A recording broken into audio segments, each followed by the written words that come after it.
este corito es para alabar a Dios. Si tú le alabas también, sientes lo mismo que yo. Y este corito es para alabar a Dios.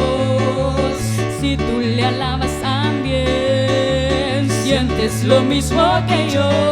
Y yo siento que el Espíritu Santo se está derramando en mi corazón, y que una nube del cielo se está vislumbrando en la casa de Dios. Y yo siento que el Espíritu Santo se está derramando en mi corazón, y que una nube del cielo se está vislumbrando en la casa de Dios. Y estaban todos unánimes en ayuno y oración. Estaban todos unánimes en ayuno y oración. Y desde el cielo bajó el Espíritu Santo. Y desde el cielo bajó el Espíritu Santo.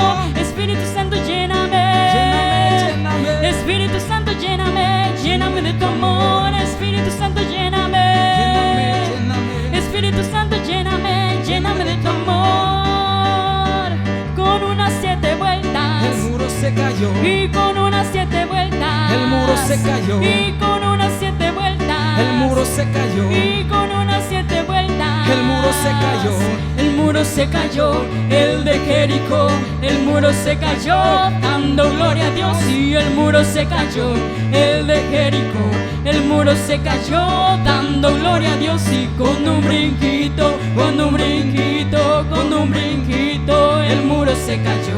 Y dando vueltas, y dando vueltas, y dando vueltas, el muro se cayó. Y el muro se cayó, el de Jericó. El muro se cayó, dando gloria a Dios. Y el muro se cayó, el de Jericó. El muro se cayó, dando gloria a Dios. Y con un brinquito, con un brinquito, con un brinquito, el muro se cayó. Y dando vueltas, y dando vueltas, y dando vueltas, el muro se cayó. Y aquel fuego que cayó A 121 veces. y aquel fuego que cayó a 121 veces me hizo pentecostal de la cabeza a los pies. Me hizo pentecostal de la cabeza a los pies, de la cabeza a los pies, De la cabeza a los pies. de la cabeza a los pies, de la cabeza a los pies, de la cabeza a los pies, De la cabeza a los pies. de la cabeza a los pies, de la cabeza a los pies. Y aquel fuego que cayó A 121 y veces. aquel fuego que cayó A a 121 121 veces me hizo pentecostal de la cabeza a los pies. Me hizo pentecostal de la cabeza a los pies, de la cabeza a los pies, De la cabeza a los pies. de la cabeza a los pies, de la cabeza a los pies, de la cabeza a los pies, De la cabeza a los pies. de la cabeza a los pies, de la cabeza a los pies. Y fuego está bajando del cielo, y fuego está bajando del cielo. Nadie lo podrá apagar, es encendido. Nadie lo podrá apagar, es encendido. Es encendido, encendido, es encendido, encendido, es encendido y nadie lo podrá apagar. Es encendido, encendido, es encendido, encendido, es encendido y nadie lo podrá apagar. Y fuego está bajando del cielo, y fuego está bajando del cielo. Nadie lo podrá apagar, es encendido. Nadie lo podrá apagar, es encendido. Es encendido, encendido, es encendido, encendido, es encendido y nadie lo podrá apagar. Es encendido, encendido, es encendido, encendido, es encendido y nadie lo podrá apagar. Me hizo pentecostal, me hizo pentecostal, me hizo pentecostal de la cabeza a los pies. Me hizo pentecostal, me hizo pentecostal, me hizo pentecostal de la cabeza a los pies, de la cabeza a los pies, De la cabeza a los pies. de la cabeza a los pies, de la cabeza a los pies, de la cabeza a los pies, De la cabeza a los pies. de la cabeza a los pies, de la cabeza a los pies. Y no puede ser triste un corazón que alaba a Cristo. No puede ser triste un corazón que alaba a Dios. Y no puede ser triste un corazón que alaba a Cristo. No puede estar triste un corazón que alaba a Dios. Yo canto en el gozo, yo alabo a mi Cristo. Y no puede ser triste un corazón que alaba a Dios. Yo canto en el gozo, yo alabo a mi Cristo. Y no puede ser triste un corazón que alaba a Dios. Y no puede ser triste un corazón que alaba a Cristo. No puede estar triste un corazón que alaba a Dios. Y no puede ser triste triste un corazón que alaba a Cristo. No puede estar triste un corazón que alaba a Dios. Yo canto en el gozo, yo alabo a mi Cristo. No puede estar triste un corazón que alaba a Dios. Yo canto en el gozo, yo alabo a mi Cristo. Y no puede estar triste un corazón que alaba a Dios. Y aquí está el Espíritu Divino. Y aquí está el Espíritu de Dios. Y aquí está el Espíritu Divino. Y aquí está el Espíritu de Dios. Ya se apoderó de mi corazón, ya se apoderó de todo mi ser, ya se apoderó de mi corazón, ya se apoderó de todo mi ser. Y aquí está el Espíritu Divino. Y aquí está el Espíritu de Dios. Y aquí está el Espíritu Divino. Y aquí está el Espíritu de Dios. Ya se apoderó de mi corazón, ya se apoderó de todo mi ser, ya se apoderó de mi corazón, ya se apoderó de todo mi ser. Y ven, ven, ven, Espíritu Divino. Y ven, ven, ven, apodérate de mí. Ven, ven, ven, Espíritu Divino. Y ven, ven, ven, apodérate de mí. Apodérate, apodérate, apodérate de todo mi ser. Apodérate, apodérate, apodérate de todo mi ser. Y ven, ven, ven, Espíritu Divino. Y ven, ven, ven, apodérate de mí. Y ven, ven, ven, Espíritu Divino. Y ven, ven, ven, apodérate de mí. Apodérate, apodérate, apodérate de todo mi ser. Apodérate, apodérate, apodérate de todo mi ser.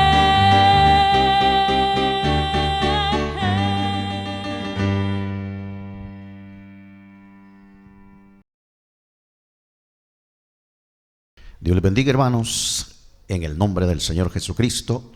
Nuevamente es un gusto, un placer estar aquí con todos ustedes, llegando a lo íntimo de su hogar. Es una bendición de Dios que nos permita nuevamente poder estudiar la palabra del Señor.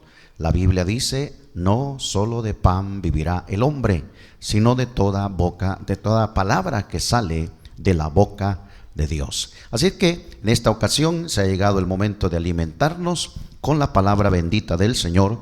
Yo le voy a invitar que usted abra su Biblia, acompáñeme para que leamos juntos la palabra del Señor Jesucristo. Y vamos a ir al Antiguo Testamento, en el libro de Oseas. El profeta Oseas es uno de los hombres que Dios usó en los tiempos de los reyes de la nación israelita. Y es un profeta muy interesante que vamos a estar estudiando en esta ocasión. Libro del profeta Oseas, capítulo 2 y verso 14 al 16. Leemos la palabra del Señor en el nombre de Jesús y dice así: pero he aquí que yo la atraeré y la llevaré al desierto y hablaré a su corazón y le daré sus viñas desde ahí y el valle de Acor por puerta de esperanza. Y ahí cantará como en los tiempos de su juventud y como en el día de su subida de la tierra de Egipto. En aquel tiempo, dice Jehová, me llamarás Ishi y nunca más me llamarás Baali. Vamos a orar para que el Señor sea el que toque nuestros corazones y hable a nuestras mentes. Bendito Dios Todopoderoso, le damos muchas gracias por la oportunidad que nos da de estar una vez más, Señor, abriendo las Sagradas Escrituras y encontrando en ellas esa diversidad de enseñanzas y lecciones que son tan importantes para nuestros tiempos, Señor, que estamos viviendo. Háblenos al corazón en esta hora, Señor, y que su palabra pueda, Señor, quedar grabada, impregnada, no solo en la mente, sino en el alma, Señor. Gracias desde ya, en el nombre de Jesús. Amén, gloria al Señor. Vamos entonces, hermanos, a entrar al estudio de la palabra de Dios. Y yo quiero reflexionar sobre este pensamiento: el incondicional amor de Dios. De eso vamos a hablar. Gloria al Señor. Bueno, a la mayoría de nosotros nos gusta que nos hablen de amor, así que hoy vamos a hablar de amor, del amor incondicional del Señor. Es un amor maravilloso. Vamos a ir descubriendo algunas cosas bien interesantes a lo largo de este estudio de la palabra de Dios. La historia de la nación de Israel es una de las historias más maravillosas del Antiguo Testamento. Cuando usted tenga tiempo, y hoy más que nunca tenemos tiempo de estar en nuestros hogares, lea la historia del pueblo israelita desde lo que es el libro, hermano mío, de allá de Éxodo, el libro de Números. Todos esos libros encontramos la historia de este pueblo maravilloso que Dios guardó, cuidó y preservó durante tanto tiempo, y que hasta este momento todavía es un pueblo que vive porque Dios lo sostiene. Siempre hemos dicho que esta nación nos deja grandes lecciones para que nosotros podamos aprender, ya que muchas de las cosas que sucedieron con este pueblo se vuelven una sombra y un tipo de lo que ahora es la iglesia de Jesús. Así que es interesante cuando nosotros encontramos historias que tienen un gran significado, una gran lección para nosotros como la iglesia de este tiempo. En esta ocasión voy a retomar las palabras que Dios le envió a decir al pueblo de Israel a través de su profeta Oseas. La misión profética de Oseas se desarrolla en un contexto donde los israelitas habían sucumbido a la idolatría de los dioses cananeos. Era un tiempo de mucha decadencia espiritual, en donde se marcaba grandemente la infidelidad del pueblo hacia Dios. Pero a pesar de todo eso, a pesar de que el pueblo olvidó a Dios, a pesar que el pueblo se fue tras dioses que no eran dioses, a pesar de que ellos se volcaron a la idolatría de las naciones alrededor de ellos, a pesar de todo eso, Dios todavía envía al profeta Oseas con un llamado de atención para que el pueblo recapacite y se vuelva a Dios. Es que así es el amor de Dios, hermano. El amor de Dios no se acaba. El amor de Dios es sustentable. El amor de Dios es eterno.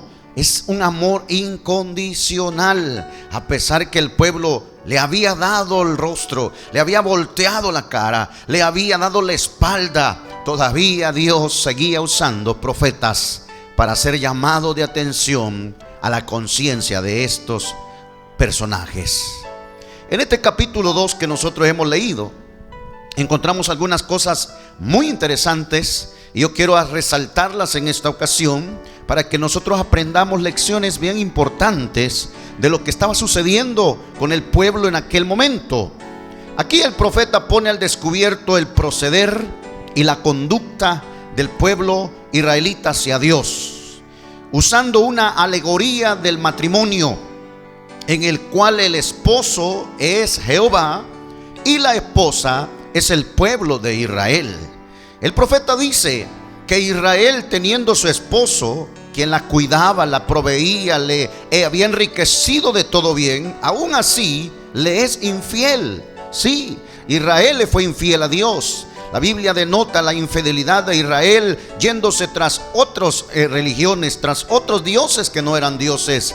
Entonces ella prácticamente se fue en pos de otros amantes, buscando en ellos diversión y placer. Y cuando consigue tener la atención de otros amantes, dice Oseas, les acredita a ellos el tener los bienes y la riqueza que en ese momento tenía el pueblo de Israel. De tal manera que este pueblo comenzó a tener alianzas políticas con pueblos gentiles y naciones a las que Dios no avalaba en aquellos tiempos. Aprendieron a adorar a los dioses de estas naciones y de esa manera pervirtieron su fe, pervirtieron sus mandamientos, los mandamientos del Señor, pervirtieron sus convicciones y de esa forma le voltearon la espalda al Señor. El pueblo llegó al punto de olvidar al Dios de Abraham, al Dios de Isaac y al Dios de Jacob. Le dio más créditos y honra a esos dioses falsos. Pero a pesar de la infidelidad descarada del pueblo de Israel, llama la atención el gran amor que Dios seguía teniendo para con este pueblo, hermano. Yo no sé si en alguna ocasión usted ha sido herido por un ser querido. Yo no sé si en alguna ocasión usted amaba tanto a una persona y esa persona lo traicionó. Esa persona le falló. Esa persona traicionó su amor, traicionó su confianza. Fue infiel a su relación, fue infiel a su amor. Yo no sé cómo se sintió usted. Yo creo que se sintió destrozado, se sintió totalmente herido, se sintió mal. Y usted quizás comenzó a perder el amor por esa persona. Usted, hermano, comenzó a sentir desprecio ahora por esa persona que amaba, porque él le traicionó, porque fue infiel, porque no guardó su amor y su respeto. Pero mire cómo es la historia de Dios en esta ocasión. El pueblo le falló a Dios. El pueblo le dio la espalda al Señor. El pueblo se fue tras otros dioses. La Biblia lo pone en una forma alegórica y dice: es como que aquella mujer que a tanto amaba a su esposo le traiciona y va tras sus amantes y sale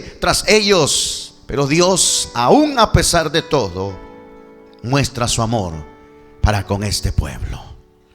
Mire, lo que dice Oseas capítulo 2 verso 14 es una parte interesante, porque dice la Biblia: pero he aquí, yo la atraeré y la llevaré al desierto y hablaré a su corazón y le daré sus viñas desde ahí y el valle de Acor por puerta de esperanza, y ahí cantará como en los tiempos de su juventud, como en el día de su subida de la tierra de Egipto. Dios le dice al pueblo a través del profeta Oseas: llegará el momento en que haré que Israel se vuelva a mí, a pesar que me ha traicionado, a pesar que fue infiel conmigo, a pesar que ha ido en pos de otros dioses, a pesar de haberme traicionado. Dice Dios: le vas a decir a este pueblo que va a llegar la hora, va a llegar el momento en que haré volver a Israel a mí. Haré que se vuelva a enamorar de mí, le dice Dios a través del profeta Isaías en el capítulo 2. Dice: haré que se vuelva a enamorar de mí. La llevaré al desierto, dice Dios, y ahí le hablaré al corazón. A mí me suenan bien interesantes estas palabras que dijo el profeta Oseas al pueblo, mi hermano. Entendamos esto de una manera muy especial. Dios se refiere a aquel tiempo del que Dios sacó al pueblo de Israel de la esclavitud de Egipto. Lo lleva por el desierto. Ahora nosotros sabemos que el desierto es un tipo de prueba. Jesús pasó la mayor prueba de su vida, de su ministerio terrenal, en el desierto, cuando ayunó 40 días, 40 noches. El profeta Elías pasó por una prueba muy crucial en el desierto también, antes de volver y ungir a otros reyes. Muchos personajes de la Biblia encontramos que pasaron por el desierto como un tipo de prueba. Aunque sabemos que sí, Dios pasó al pueblo de Israel por el desierto como una prueba para su corazón. Cuando el profeta Oseas le dice al pueblo de Israel que Dios lo llevaría nuevamente al desierto, no es tanto para poder dar un juicio a este pueblo, sino más bien para apartar al pueblo de toda distracción que había hecho que Israel se olvidara de Dios, se apartara de Dios. Y esto es lo interesante, hermano. La atención del pueblo ahora estaba centrada en otras cosas. Pero Dios le dice a su pueblo: si es necesario, te llevaré al desierto nuevamente. O sea, le está diciendo: te llevaré a un lugar apartado, donde solo estemos tú y yo, donde no hayan distracciones, donde no hayan perturbaciones. Solo estaremos los dos solos, donde tú me veas a mí y yo te veré a ti, y ahí te volverás a enamorar de mí, le dice Dios a través del profeta Oseas a esta nación que le había dado la espalda, a esta nación que se había ido en pos de otros dioses. Mire, mi hermano, ¿sabe qué? Lo que yo se lo he dicho en muchas ocasiones, se lo seguiré repitiendo nuevamente. Como iglesia estamos viviendo en un mundo de muchas distracciones, sí. Usted lo sabe perfectamente. Como iglesia estamos viviendo en un mundo donde hay muchas distracciones. Vivimos en un mundo lleno de fantasías. Vivimos en un mundo constantemente que nos bombardea con ilusiones pasajeras. El dinero, la fama, el poder, la vanidad, la vanagloria. Todas estas cosas el mundo ofrece a las personas. Y hoy más que nunca están al alcance cada vez más de todo aquel que quiera tomarlas en sus manos. Es un mundo con muchas distracciones. Y también como iglesia corremos el peligro de caer en estas distracciones, hermano. Los afanes de la vida, los afanes del trabajo, las presiones del hogar, las presiones de la familia. Muchas cosas pueden generar distracción en nuestro corazón y en nuestra mente. Las falsas religiones que se han levantado, oh hermano, haciendo grandes espectáculos, levantando grandes edificios. Los falsos profetas que ahora están por cualquier lado. Ahora hay apóstoles, ahora hay profetas, ahora hay diferentes religiones con diferentes cosas que están sirviendo de distracción para los verdaderos cristianos, para los verdaderos creyentes. Y como iglesia corremos peligro, mi hermano, de también caer en estas distracciones. ¿Sabe qué? Si Dios considera que estamos cayendo o hemos caído en estas distracciones, su amor hacia nosotros es de tal manera que Él tendrá que llevarnos al desierto. Sí, hermano, no para ser enjuiciados, pues para que nosotros nos volvamos a Él, para que nos volvamos a enamorar de aquel que nos llamó de las tinieblas a la luz admirable. Si Dios considera que su iglesia, si Dios considera que aquel organismo que Él compró con su sangre preciosa y que dio todo su ser en la cruz del Calvario, está siendo objeto de distracciones, está siendo objeto, hermano mío, de muchas cosas que están aquí en esta tierra. Dios tendrá que hacer algo, Dios tendrá que mover algo, Dios va a hacer algo para que nosotros, hermano mío, nos volvamos a enamorar de aquel que un día nos llamó a su luz admirable. Y eso es lo que quiero que usted tome en cuenta, mi hermano. El pueblo de Israel había caído en idolatría. El pueblo de Israel estaba distraído. Había hecho alianzas políticas con otras naciones. Había ido en pos de otros dioses que no son dioses. Dios tenía tanto amor para este pueblo. Dios no podía dejar que este pueblo se perdiera. Dios no podía dejar así las cosas. Él tenía que hacer algo. Y envía al profeta Oseas y le dice: llegará el momento en que yo voy a volver a ustedes al desierto. Sí, lo tendré que hacer. Allá vamos a estar solos, no habrá distracción. Allá vamos a volver a encontrarnos. Allá vamos a volver a estar juntos solos. Yo no sé con qué propósito, hermano mío, es que Dios hace las cosas a veces. Pero el hecho de que usted y yo estemos encerrados en nuestras casas, casi 2 meses ya, hermano, van a estar sucediendo que estamos en nuestros hogares. Es algo que Dios ha permitido para que nosotros podamos estar volviéndonos a Él, para que volvamos a enamorarnos de su presencia, para que volvamos a poner nuestra mirada en el Señor Jesucristo. Oh, Dios tiene que hacer algo para que nosotros nos volvamos a Él. Y eso fue lo que hizo en esta ocasión. El profeta le dice al pueblo de Israel: Dios va a tener que volverlos al desierto.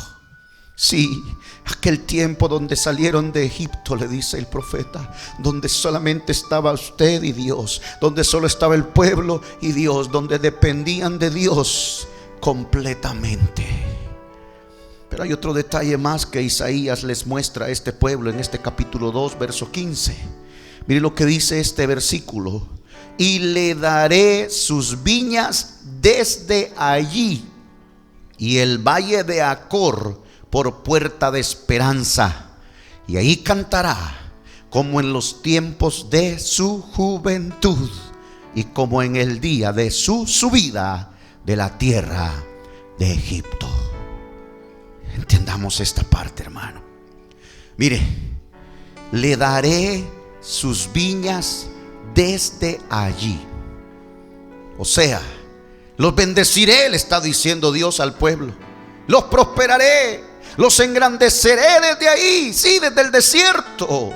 Dios le dice al pueblo: yo los bendeciré, yo los prosperaré, porque la riqueza que Israel había obtenido de sus amantes, de las naciones con las que había hecho alianza, no era la verdadera riqueza. Esa riqueza que el mundo da no es verdadera riqueza. La riqueza que el mundo ofrece trae tristeza, trae dolor, trae angustia, se paga caro, hermano mío. El gozo, el placer que el mundo ofrece tiene una factura bien alta después de eso. Usted y yo lo sabemos, pero lo que dice la Biblia es totalmente diferente. Proverbios 10:22, si usted lo quiere leer en su casa, dice: la bendición de Jehová es la que enriquece y no añade tristeza con ella. Eso dice Proverbios 10:22. Póngaselo en su corazón, mi hermano. Póngaselo en su mente, mi hermano. Es Dios el que nos puede traer la mejor riqueza. Es Dios el que puede enriquecernos de la mejor manera. Y ¿sabe qué? La bendición del Señor no va a traer tristeza jamás. La bendición del Señor no nos va a traer a nosotros aflicción. No nos va a traer ningún tipo de dolor, porque cuando Dios bendice, lo hace verdaderamente. Es mejor un bocado de pan en paz que un gran manjar sin Dios, mi hermano. Téngalo en mente. Cada vez que usted piense en esas riquezas que el mundo puede ofrecer, cada vez que el mundo le trate de impresionar con la riqueza de este mundo, la fantasía de este mundo, póngase a pensar que la mejor riqueza la tiene Dios. La mejor riqueza la da el Señor Jesucristo. La mejor cosa la tiene el Señor, porque cuando Él nos bendice, cuando Él nos prospera, no trae dolor, no trae tristeza. Hay una paz, hay una satisfacción, hay algo maravilloso que nosotros podemos experimentar, porque la paz de Dios viene cuando Él la da a nosotros. Hay un detalle más que yo quiero enseñarle en esta tarde, hermano. Hay un detalle más que quiero que veamos. El valle de Acor. Dice Oseas: el valle de Acor será por puerta de esperanza cuando Dios trate con Israel. El profeta hace mención del valle de Acor, haciendo alusión a aquel momento que se narra en el libro de Josué, capítulo 7. Si usted puede leer el capítulo 7 del libro de Josué, se va a dar cuenta de estos detalles que habló el profeta Oseas. ¿Por qué mencionó el valle de Acor Oseas en su profecía? Y es que cuando nosotros vemos el libro de Josué, comenzamos a ver que él fue llevando al pueblo de Israel tras la conquista de la tierra cananea. Era Josué ahora el líder que estaba frente al pueblo. Y la primera ciudad que Josué conquistó, dice la Biblia, fue la ciudad de Jericó. Usted y yo sabemos la historia, pero ahí está en el libro de Josué. Josué se dispone a conquistar Jericó. Dice la Biblia que Dios les dio la victoria. ¿Se acuerda usted? El pueblo rodeó aquella ciudad. El pueblo gritó a la séptima vez que dio vuelta, al séptimo día. Y la Biblia dice que los muros cayeron por el poder de Dios. Usted conoce la historia de Jericó. Entonces Josué conquista la ciudad de Jericó y todo aquello es una bendición. El pueblo feliz, el pueblo contento, porque Dios había dado una victoria a una ciudad que no era penetrada por el ser humano, una ciudad impenetrable, pero el Dios de los cielos derribó los muros y el pueblo ganó la batalla. El pueblo se dispone nuevamente a conquistar la segunda ciudad. La segunda ciudad se llamaba Ai. Léalo en la Biblia, ahí está. Dice la Biblia que era una ciudad muy pequeña. Por lo tanto Josué dijo: no podemos llevar un gran ejército, la ciudad es pequeña, nos va a ser más fácil, no vamos a sacrificar a muchos hombres. Y la historia nos dice que pocos hombres fueron y pelearon contra la ciudad pequeña de Ai, pero la Biblia dice que perdieron la batalla. Entonces Josué, muy desilusionado, se postra ante Dios y le dice: Señor, ¿por qué nos has avergonzado de esta forma? Ahora nuestros enemigos se reirán de nosotros y nos van a atacar sin ningún miedo. Ahora nadie va a tener temor de Israel. Ahora nadie le va a temer al ejército israelita, porque han visto que una ciudad tan pequeña nos destruyó, nos mató a muchos hombres. Josué se tira desilusionado ante Dios y comienza a reclamarle a Dios la razón por qué habían caído de esa manera. Pero Dios le dice a Josué: levántate, date cuenta que el pueblo ha pecado contra mí. Hay un pecado que está entre el pueblo, y eso es lo que hizo que ustedes perdieran la batalla. Por eso perdieron la batalla. Y mientras no se encuentra el culpable y lo destruyas, le dice Dios, no volverás a ganar ninguna batalla. A Josué no esperó mucho. La Biblia dice que Josué comenzó a llamar a su gente, a sus allegados, a sus oficiales. Comenzó a decir: señores, hay un pecado aquí. Alguien ha cometido un error. Alguien hizo algo que no debía de haber hecho. Entonces comenzaron a echar suerte, dice la Biblia, hasta que se dieron cuenta que había un hombre que había cometido un error grandísimo. La Biblia dice que Josué comienza a hacer todo lo necesario hasta que el culpable confesó. El culpable era Acán, un hombre de la tribu de Judá. Dice la Biblia que él encontró un lingote de oro, vestidos preciosos y mucha plata cuando estaban destruyendo a Jericó. Y dice la Biblia que él codició estas cosas, y no pudiendo retener o resistir la tentación de codiciar y tenerlas en sus manos, las tomó de escondidas. Y dice la Biblia que las llevó a su hogar, las escondió en su tienda y las tenía ahí. Pero aunque Josué no se había dado cuenta, aunque nadie del pueblo se dio cuenta, Dios había visto esa mala acción de Acán. Dios había visto la desobediencia de Acán. Oh, hermano mío, hay un Dios que todo lo ve. Hay un Dios que todo lo mira. Hay un Dios que todo lo conoce. No podemos escondernos de Dios. Entonces dice la Biblia que Acán y toda su familia fueron llevados al valle de Acor. Aquí es donde está el punto.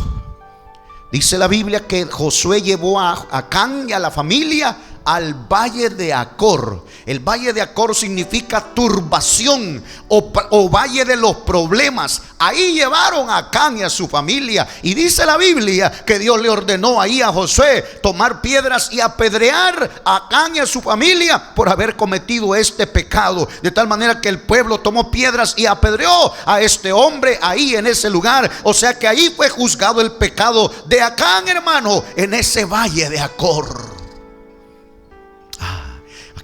Aquí va el punto más interesante. Fue después de haber juzgado el pecado de Acán en el valle de Acor que Dios le dijo al pueblo: ahora sí, alístate, porque vas a encontrarte con la tercera ciudad y la vas a conquistar. Desde ese momento que el pueblo juzgó el pecado de Acán en el valle de Acor, hermano, Dios apartó su enojo del pueblo. Y dice la Biblia que volvieron a pelear y Dios les dio la victoria. Qué maravilloso, hermano mío. Desde el momento que el pueblo juzgó el pecado, desde el momento que el pueblo reconoció quién había fallado y destruyeron ese pecado, sacaron el pecado de su pueblo, desde ese momento el pueblo siguió ganando batallas, consiguiendo victorias. Por eso es que Oseas, el profeta, le dice al pueblo de Israel: ¿saben qué? Llegará el momento en que van a volver al valle de Acor, donde ustedes van a tener que reconocer su pecado, donde ustedes van a tener que destruir al pecado. Oh, el valle de Acor es símbolo de aquel pecado que se juzgó cuando Acán cometió la desobediencia de tomar del anatema, le dice el profeta, y Dios los va a volver a llevar a ese mismo punto. Se convertirá el valle de Acor en una puerta de esperanza. En otras palabras, el profeta le dice: cuando ustedes hayan reconocido su pecado, cuando ustedes hayan entendido que le han fallado a Dios, cuando ustedes reconozcan que le han dado la espalda al Dios de los cielos, entonces van a juzgar su pecado, van a destruir su pecado, y entonces una puerta de esperanza se abrirá frente a ustedes. Es que eso es lo que sucede, mi hermano, cuando nosotros le fallamos a Dios de alguna manera, cuando nosotros pecamos contra Dios de alguna forma. Las cosas comienzan a ponerse duras. Los juicios, la disciplina puede venir a nuestro hogar, a nuestra vida. Las cosas comienzan a suceder y comienzan, hermano, a golpearnos. Pero ¿sabe qué? Cuando un verdadero hijo de Dios reconoce su pecado, cuando un hijo de Dios reconoce sus faltas delante del Señor y confiesa y dice: Señor, perdóneme, me arrepiento de haber fallado, me arrepiento de haber pecado. Cuando el hombre sinceramente se vuelve a Dios y le pide perdón, la Biblia dice que Él es fiel y justo para perdonarnos. Y cuando eso sucede, entonces se abre una puerta de esperanza. Se abre una puerta de esperanza, porque de ahí en adelante comienzan las victorias, comienzan a ganarse las batallas. Así que el profeta Oseas le dice al pueblo de Israel: el pecado le trajo consecuencias duras al pueblo. El problema del pecado es que trae consecuencias, hermano. Cuando el pecado se juzga y es destruido, es cuando nace una puerta de esperanza. Téngalo en mente, hermano. Si por alguna razón nosotros nos damos cuenta que le hemos fallado a Dios de alguna manera, lo único que tiene que hacer es ir al valle de Acor y decirle: Señor, he pecado contra ti, he fallado, Señor, pero necesito que me perdones. Apelo a tu amor y a tu misericordia, Señor, para que usted me limpie, para que usted me perdone. Y entonces se abrirá una puerta de esperanza. Gloria a Dios. Pero hay algo más que yo quiero hacer llegar a usted en esta ocasión. Oseas 2, versos 16 y 17. Dice así, escúchelo. En aquel tiempo, dice Jehová, me llamarás Ishi, y nunca más me llamarás Baali, porque quitaré de su boca los nombres de los Baales, y nunca más se mencionarán sus nombres. Quiero que entendamos esto, hermano. Dios le dice al pueblo a través del profeta: cuando te haya llevado al desierto nuevamente, cuando estemos solo tú y yo allá en el desierto, cuando no hayan distracciones de ninguna forma, de ningún tipo, me vas a conocer mejor, le dice Dios. Me llamarás Ishi, y nunca más me llamarás Baali. ¿Por qué le dice Dios al pueblo de esta forma? Quiero que entienda esto. La palabra Ishi significa mi esposo, mientras que la palabra Baali significa mi Señor. El pueblo de Israel había abrazado la adoración idolátrica del dios cananeo. El dios más famoso de los cananitas era llamado Baal, que significa el Señor. Entonces el pueblo de Israel llegó al punto de poner a este ídolo cananeo al mismo nivel del Dios de Abraham, y lo asociaron con poderes sobrenaturales, de tal manera que el pueblo comenzó a adorar a Baal, el señor de los cananeos. Pero también adoraban al Dios de Israel, que también se le conocía como el Señor. Así que cuando el pueblo ofrecía al Dios verdadero, lo llamaban Baali, mi Señor. Y cuando ofrecían al ídolo Baal, también le llamaban Baali, que significa mi Señor. En otras palabras, los israelitas habían puesto el nombre del Señor, al Dios Todopoderoso, al mismo nivel de este ídolo. Entonces es que Dios le dice al pueblo: cuando estemos solos, cuando te lleve al desierto y nos volvamos a encontrar, le dice Dios, ya no me vas a llamar Baali. Porque llamarle Baali al Señor de Israel era una relación demasiado superficial y religiosa. Era poner a Dios, el Todopoderoso, a la altura de un muñeco, de un ídolo. Y usted sabe, la Biblia dice que Dios es único. Él no se compara con ninguna cosa de la que hay en la tierra. La Biblia enseña y dice: ¿con qué compararé al Señor si no hay nada que se compare al Dios Todopoderoso, hermano? Él no comparte su gloria con nadie. Él es único y excelso en plenitud. No se puede comparar con nada. Pero lastimosamente el pueblo había llegado hasta el punto de comparar al Dios omnipotente, al Dios soberano y santo, con este muñeco y con este ídolo, y lo habían llegado a igualar, a decirle: Señor. Por eso Dios estaba dolido en su corazón. Entonces Dios le dice al pueblo: cuando estemos juntos, cuando vuelvas a enamorarte de mí, ya no me vas a llamar así, Baali, no, me vas a llamar Ishi, que significa mi esposo. Cuando habla Dios de esto,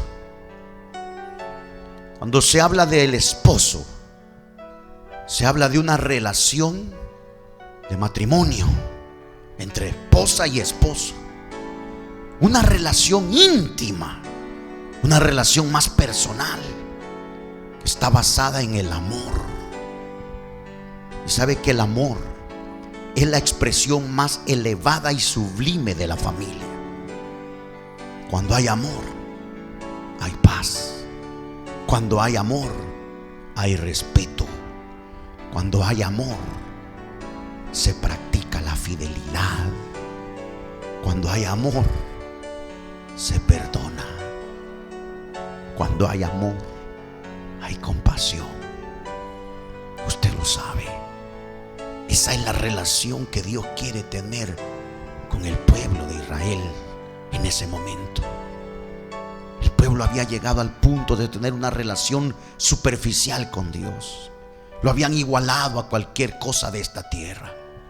Y a pesar que ellos ofrecían holocaustos a Dios, pero lo hacían de una forma superficial, de una forma profesional nada más, de algo que no valía, venía del corazón, de algo que no salía de las entrañas, de algo que no estaba ligado con sus labios. Por eso el Señor Jesucristo encaró a los religiosos judíos de aquella época y les dijo: cuando ustedes me honran, lo hacen solamente del labio, pero su corazón está lejos de mí.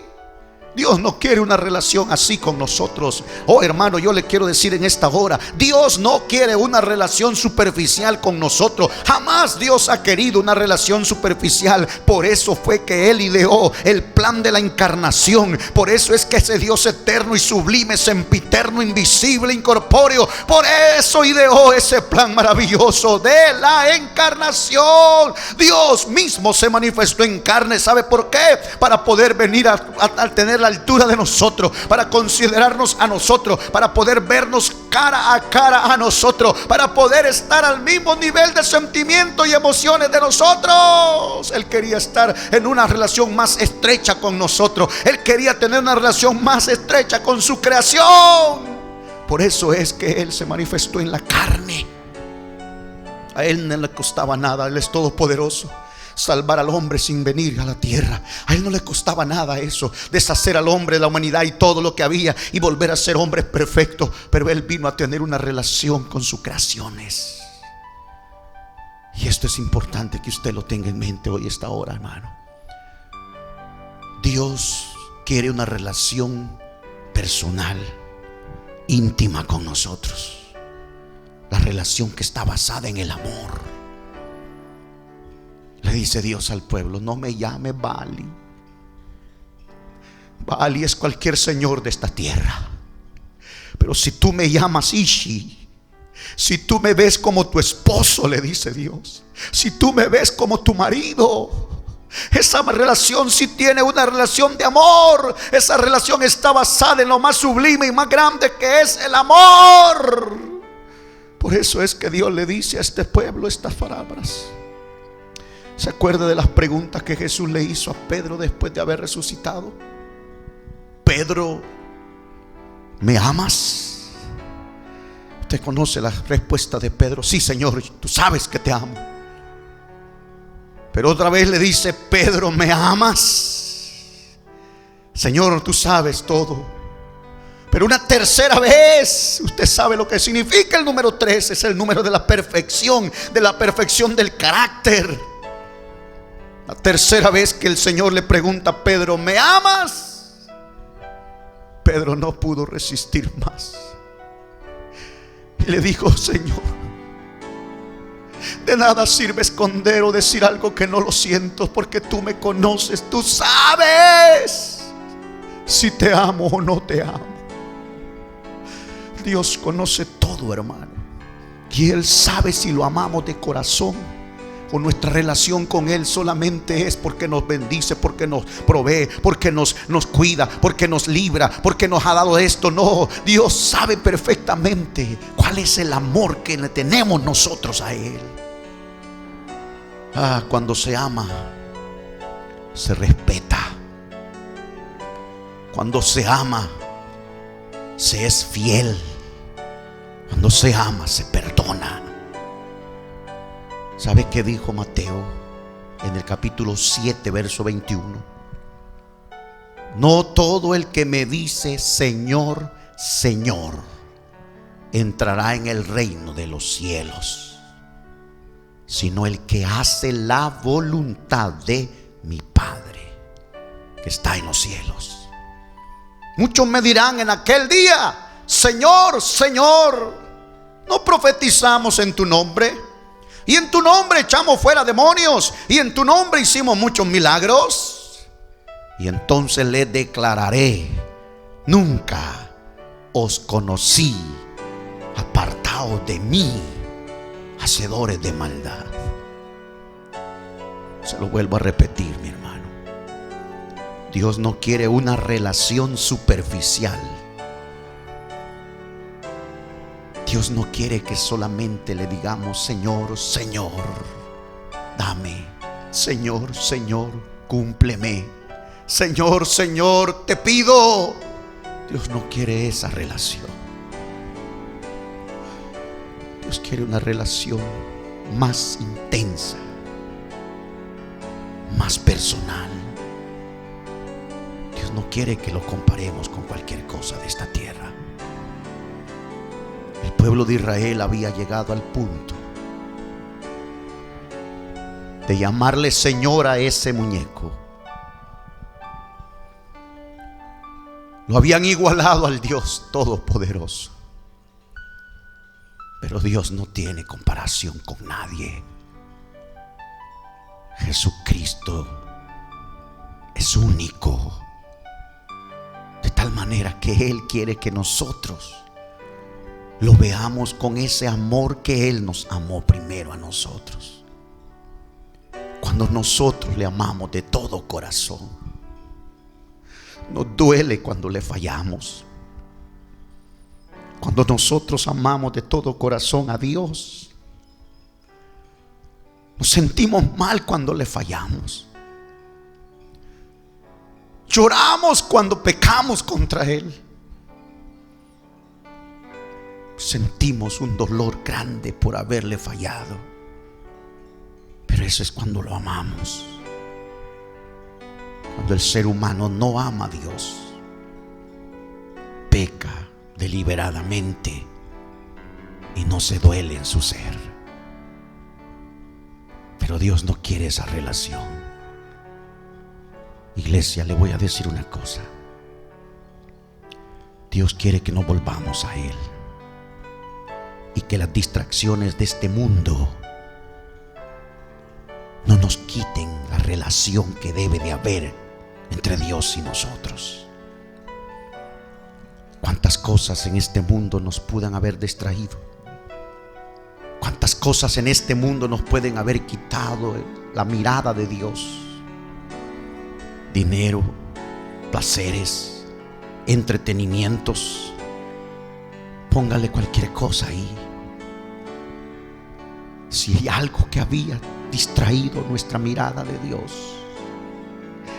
el amor de Dios es tan grande, es tan incondicional, hermano, que va a hacer cualquier cosa para que nosotros nos volvamos a Él. Sí, Dios no nos va a dejar a nosotros. Dios no nos va a olvidar a nosotros. Valemos su sangre. Costamos la preciosa sangre que Él derramó en la cruz del Calvario. Por eso le dijo al pueblo de Israel: llegará la hora en que te voy a volver a llevar al desierto, como en aquellos tiempos cuando saliste de Egipto, donde solo estábamos tú y yo en el desierto, donde no habían distracciones allá en el desierto, donde solo era el Dios de los cielos y su pueblo, donde no había cosas donde distraerse, donde todo venía de Dios, todo provenía del Señor, donde el fuego del calor venía de la presencia del Señor, donde la intensidad del calor no dañaba, porque la nube de Dios estaba con ellos. Ahí es donde realmente Dios quería llevar a Israel, y lo va a llevar todavía en su determinado momento. Pero ¿sabe qué, mi hermano? Como iglesia no podemos nosotros igualarnos a Israel. No podemos ser como los israelitas. No podemos despreciar el gran amor que el Señor dio en la cruz del Calvario por usted y por mí. No podemos ser como los israelitas, que nos olvidemos fácilmente de lo que el Señor ha hecho por nosotros. ¿Qué le parece, mi hermano, si ahí donde usted está inclina su rostro, cierra sus ojos y medita en estas palabras que el profeta Oseas le dijo a Israel en aquel momento? Llegará el tiempo en que te atraeré a mí y te llevaré al desierto. Allá me vas a volver a conocer y te vas a dar cuenta de tus pecados.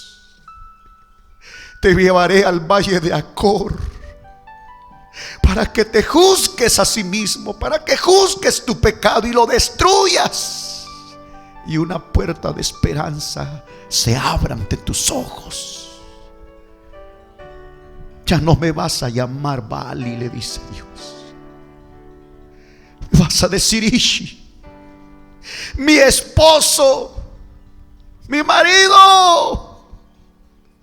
Porque me vas a conocer como tu esposo, me vas a conocer como tu marido. Ese amor sublime y maravilloso que depende del Dios Todopoderoso. ¿Sabe qué iba a hacer Dios con Israel? Y sabe lo que va a hacer Dios con el pueblo israelita. Lo va a perdonar. Sí, a pesar de todas las infidelidades, a pesar de todos los desprecios que obtuvo, a pesar de todo lo que ellos hicieron, lo va a perdonar, lo va a restaurar, lo va a levantar como una nación única y grande en esta tierra. Eso está por verse todavía. Pero mientras tanto, el Señor ha puesto la mirada sobre su iglesia. El Señor ha puesto la mirada sobre usted y sobre mí. Somos la iglesia que Él compró con la preciosa sangre que derramó en la cruz del Calvario, mi hermano. Y el Señor quiere una iglesia sin mancha y sin arruga. Una iglesia que esté ansiosa, esperando por su novio. Una iglesia que esté diciendo: ven Señor, ven Señor, ven Señor, ven. Una iglesia que esté esperando con ansias a su esposo.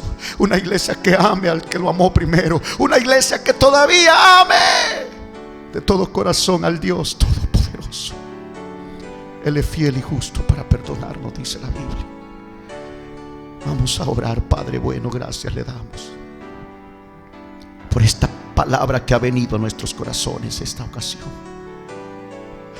Si yo he estado siendo distraído por tantas cosas de esta tierra, te pido que me perdones, Señor. El mundo ha distraído muchas cosas. El mundo ha distraído a muchas personas. El mundo ha distraído a muchos creyentes. Pero yo quiero volver a ti, Señor. Yo no te quiero comparar con nada de este mundo, porque tú eres único, excelso, maravilloso. Llega hasta donde está cada hermano en su hogar, Señor. Llega ahí donde está cada amigo que nos está escuchando. Toque esos corazones para que ellos puedan venir, Señor, a tus pies arrepentidos. Y no haya una relación superficial nada más. Haya una relación íntima, personal contigo, Señor. Que puedan decidir nacer del agua y del Espíritu para que usted los tome como sus hijos. Gracias, Señor, por todo lo que usted ha hecho con nosotros. Le amamos de todo corazón, Señor, porque usted nos amó primero a nosotros. Bendecimos su nombre en grande manera, oh Dios, en el nombre de Jesús.